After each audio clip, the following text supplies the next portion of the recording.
제일 처음에 배정됐던 곳은 영업전략부라고 해서 매출 관리를 하고 고객 상담 센터, 짜잘한 업무들을 여러 선배들이랑 같이 뭐 잡지에 우리 광고를 작게 싣고 맥주 페스티벌을 매년 거기에 이제 서브로 들어가가지고 풀 마라톤을 다 뛰고 완주를 해야만 한다라는 무슨 이렇게 신고식 같은 게 해외 파견, 그리고 2년 차에 한 브랜드의 담당자가 되었거든요. 업소들을 방문을 하면서 저는 최초로 우리 회사에서 여성 영업사원이 되겠다라고 마음을 먹었어요.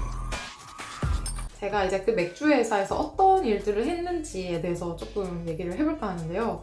우선 저는 1년마다 부서 이동을 한 것 같아요.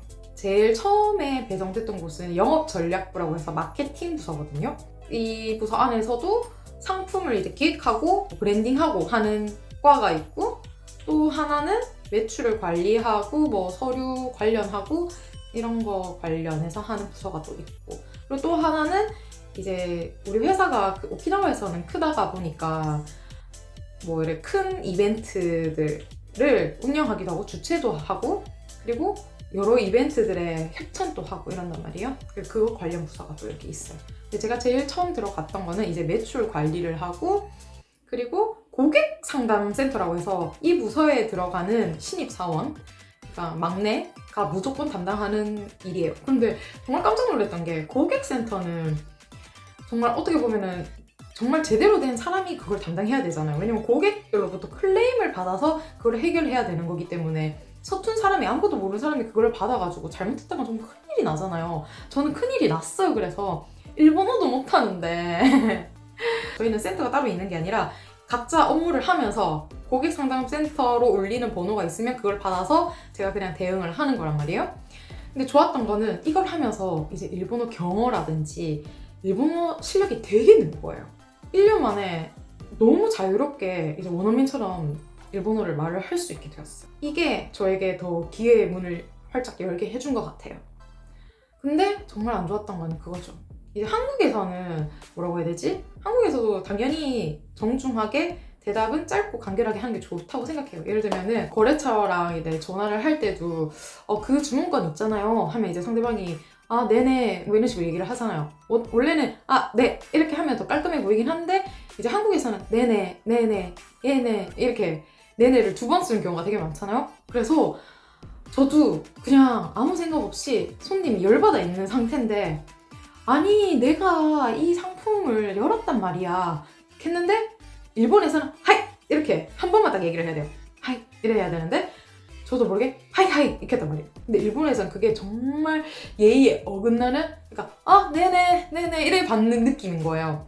그래서 이게 엄청 크게 사건이 터져가지고 저 막 진짜 펑펑 울고, 이 사람은 막 그걸로 전화한 게 아닌데 이제 나에 대해서 막 욕설을 하고 막 공격을 하고 계속 전화가 오는 거예요. 1시간 내내 2시간 내내 전화를 받게 됐어요. 그런데 아무도 안 도와주는 거예요.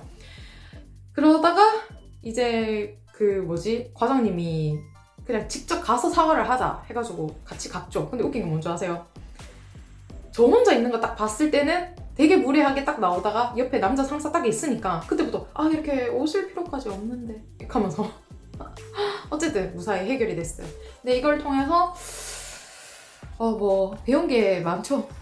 그리고 저는 신입사원이다 보니까 이제 짜잘한 업무들을 여러 선배들이랑 같이 했었거든요. 그래서 이렇게 광고 협찬 같은 것도 정말 큰 것부터 작은 것까지 있는데, 저는 예를 들면 잡지에 우리 광고를 작게 싣고 돈을 내고 이런 광고 담당을 하기도 했고, 그리고 이제 맥주 회사다 보니까 맥주 페스티벌을 매년 개최를 한단 말이에요. 오키나와에서도 하고 거기 이시가키지마 그리고 미야코지마라는 외도에서도 총 3군데 이렇게 개최를 해요. 그래서 거기에 이제 서브로 들어가가지고 이벤트 회장 총괄 이런 거를 같이 했었어요. 저희 회사가 협찬하는 이런 행사들 중에서 가장 큰 행사가 나하 마라톤이라는 마라톤 대회였거든요. 그래서인지 모르겠지만 이제 이런 게 있어요. 신입사원들은 무조건 그 마라톤 대회에 나가서 그 풀 마라톤을 다 뛰고 완주를 해야만 한다라는 무슨 이렇게 신고식 같은 게 있었단 말이에요. 근데 이때까지는 다들 완주를 한 거예요. 그런데 작년 선배들이었나? 완주를 못한 사람들이 생기고 하다 보니까 이제 그 룰이 좀 깨진 거예요.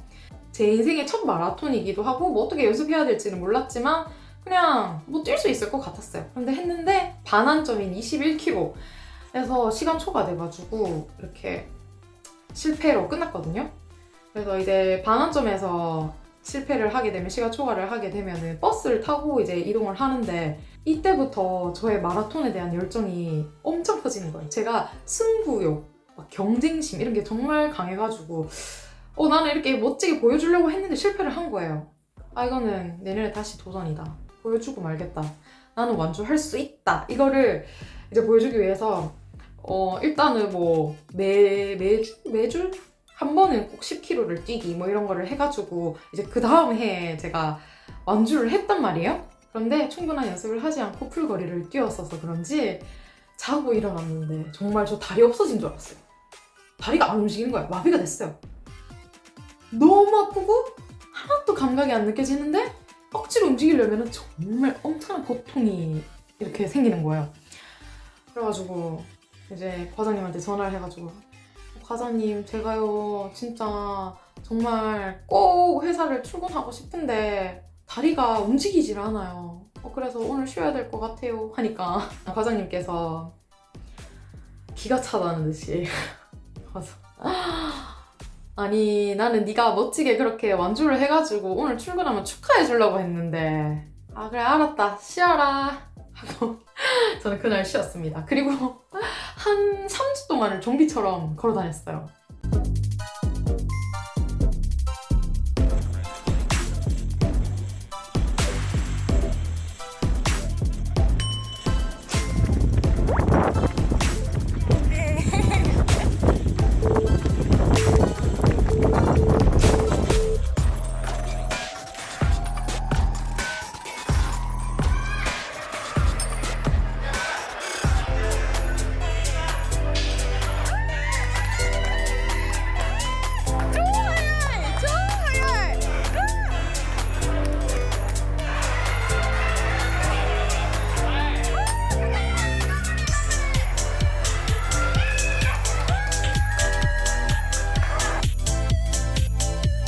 그리고 제가 1년차 때가 저희 회사가 수출을 위해서 이제 조금 이렇게 힘을 쏟기 시작할 때였어요. 타이밍이었어요. 그래가지고 이제 그런 사원들을 양성하기 위해서 해외 연수를 보내주는 그런, 뭐라고 해야 되지?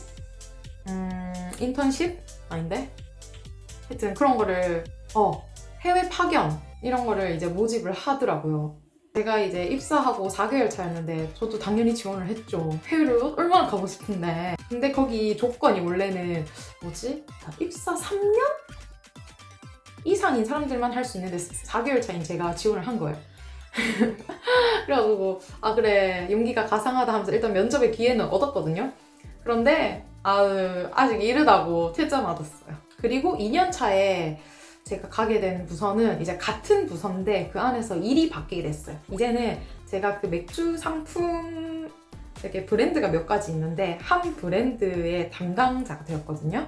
처음에는 일을 배워야 되는 상황이니까 선배랑 같이 브랜드를 담당했어요. 그러다 보니까 제 의견이라든지 이런 건 하나도 반영이 안 되는 거예요. 그냥 선배가 이렇게 하라 하면 저는 네, 아닌 것 같지만 네 하고 일을 하고 이렇게 했었는데, 특히나 저희 회사는 오키나와에서도 좀 힘이 있는 회사였고 전통이 있는 회사다 보니까 이렇게 쉽게 옛날 거를 바꾸려고 하지 않더라고요.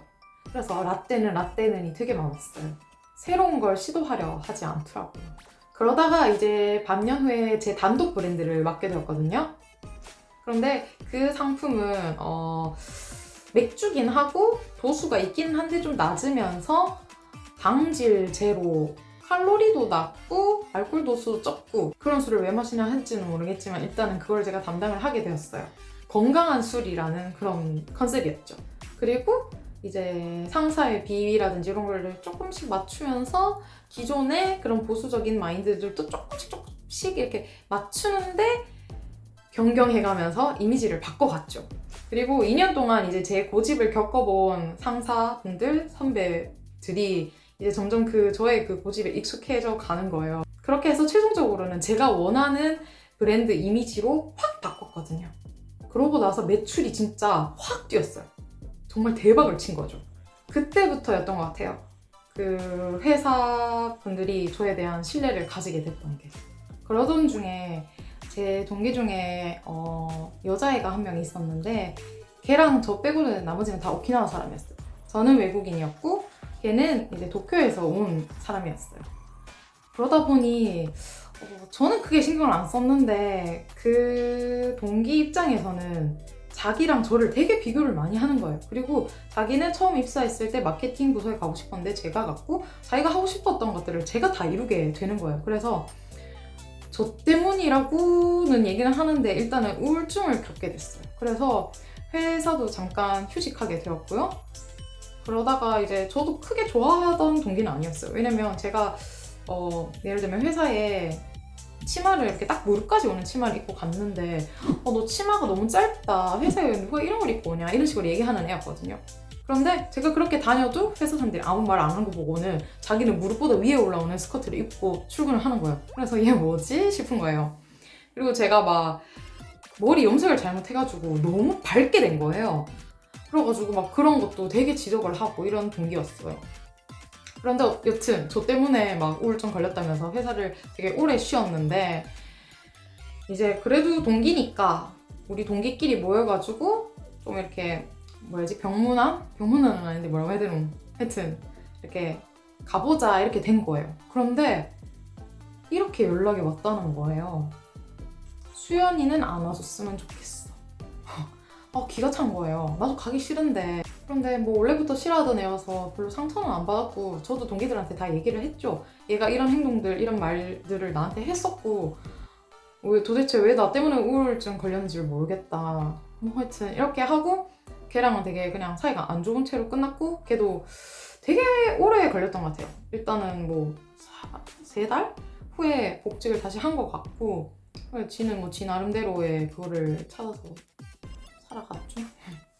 여튼 그런 일도 있었고 그리고 저는 그 브랜드 담당을 하면서도 저희 회사에는 이거는 하나의 복지라고도 하는데 시장조사라는 게 있어요. 이게 뭐냐면 저희 회사가 맥주 회사잖아요. 그러다 보니까 이제 그 저희 상품들을 취급하고 있는 그런 업소들이 있단 말이에요. 그래서 그런 업소들을 방문을 하면서 이제 어떻게 보면 어려운 맥주 사원이 여기 방문해줬어 이것만으로도 영업이 되는 거예요.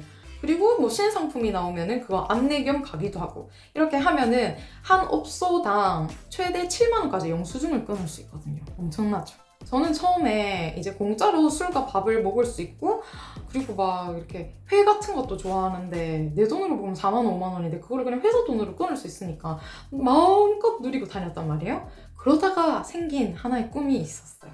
저희 회사는 되게 이렇게 보수적이라 가지고 영업사원은 무조건 남자가 해야 된다 였거든요. 그래서 저는 최초로 우리 회사에서 여성 영업사원이 되겠다 라고 마음을 먹었어요.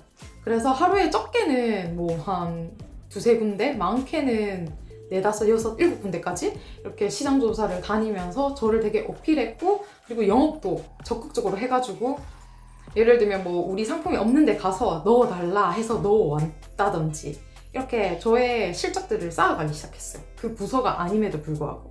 그리고 저희는 매년 마지막에 이제 희망 부서를 적는 그런 시기가 있는데 거기에 이제 적었죠. 영업부. 그리고 나서 저는 영업부로 이동하게 되었습니다.